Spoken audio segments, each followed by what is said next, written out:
তখন আমার কাছে মনে হতো যে হয়তো আমাকে নিয়ে মেরে ফেলবে আর কি।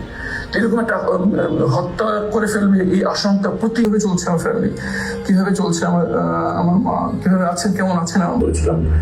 তারপর ওনার কি হলো শেষ পর্যন্ত, তাকে কি খালাস দেওয়া হলো, যাবজ্জীবন দেওয়া হলো না ফাঁসি দেওয়া হলো, এটা আমাকে জানতে দেয়নি তারা।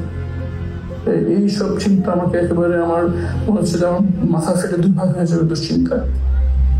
আমি প্রায় অস্থির করতাম, ব্লাড প্রেশার হাই হয়ে যেত, খিচুড়ির মতো অবস্থা হতো, চোখ উঠে যেত। সেটা তারা দিত না, আবার কেউ মরে যাবে সেটাও তারা হতে দিত না।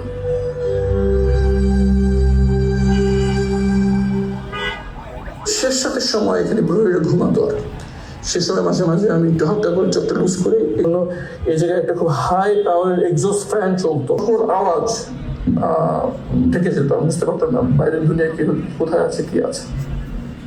আমার মনে আছে যে ঘামে ফ্লোর এমনভাবে ভিজে যেত, নিজের ঘামে পুরোটা ভিজে থাকতো আর গামছাটা থাকতে হবে। আমি প্রথমে বুঝতে পারিনি, পরে একবার হিট স্ট্রোক হলো, তখন তারা বললো যে এই ঘরের মধ্যে বিচার হচ্ছে।